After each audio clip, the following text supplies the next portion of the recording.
Hi friends, I made this video to get the word out there about how to read entire books for free. This is 100% legit. It's not an affiliate or sponsored video or to get you to sign up for Audible or anything like that. So let's get functional. Before I share how to do this, let me clarify that this is 100% legal. It's not how to find books on a file sharing site or anything illegal like that.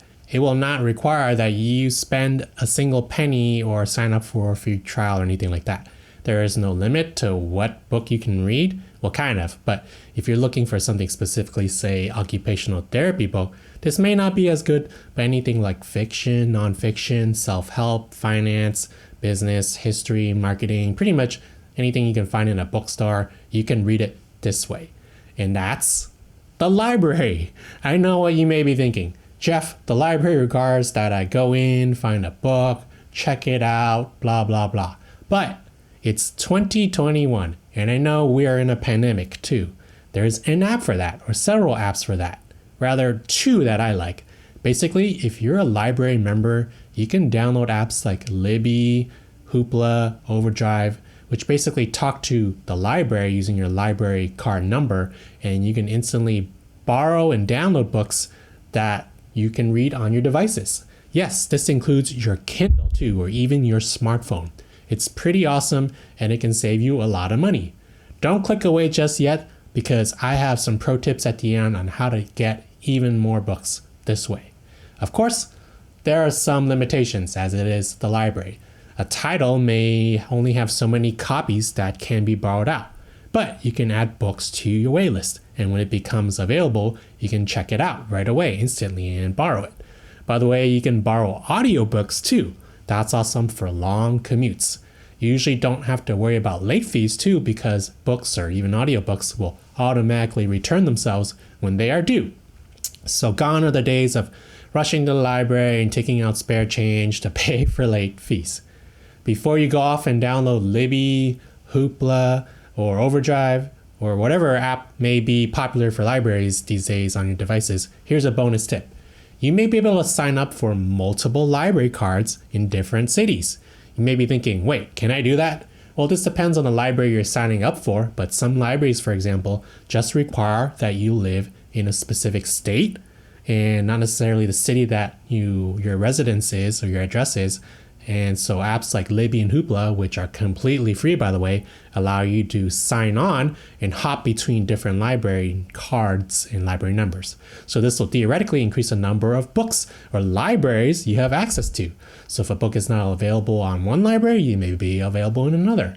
This also increases the number of books that you can borrow and the chance that you can check it out faster than having to wait.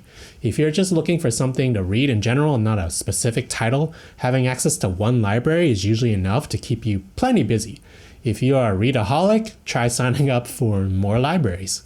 Also, because all these devices are online and have access to the internet and talk to each other, your pages, like where you're reading, will sync across all devices and pick up where you left off, like a bookmark. Pretty cool. We are living in the future, really. I still remember the days of going to the library, finding a card to pull out in the drawer, looking for that section in the book, using the Dewey Decimal System, or even asking a library. So when the pandemic is over, it's a good idea to use these resources anyway, like a librarian. They have really cool books at the library, some of which are not available on these platforms, maybe because they're older.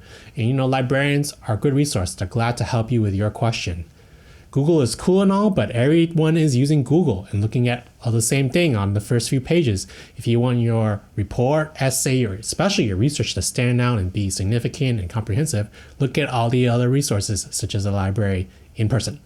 In the long run, this will save you a lot of money because the cost can add up quick, especially if you're a student. Don't forget you can sync your Kindle to library books. I can't give you specific instructions on how to do this because this may change all the time, depend on the library, but the information is pretty much available on the library website on how to set up. It's pretty simple. Reading on mobile devices such as phones and iPads can cause eye strain, and you can use like blue light filters, set up screen time to take breaks. But if you're an avid reader, I highly recommend that you get an ebook reader, one such as like the Kindle or other popular open source ones. because of that ink screen. Just make sure that it has Wi-Fi built in, and I don't know why I wouldn't, but basically so that I can access especially these library books. Can't go wrong with devices such as the Kindle, but I'm particularly not a fan of the Kindle Fire, because it has a screen that is terrible for eye strain, and it's kind of dim compared to like my cell phone, for example, to read in broad daylight. So you may be tempted to purchase these, such as for our Black Friday sale, but if you're going to use it solely to read, it may not be a good idea. Some people may be wondering, what's the best app to download? I like Libby more than Hoopla, but I haven't tried Overdrive yet. They all do basically the same thing, just that their interface is a little bit different. Some even allow you to download books for offline reading. So basically, check all this out. Happy reading. Don't forget to thumbs up and subscribe if you found this information helpful.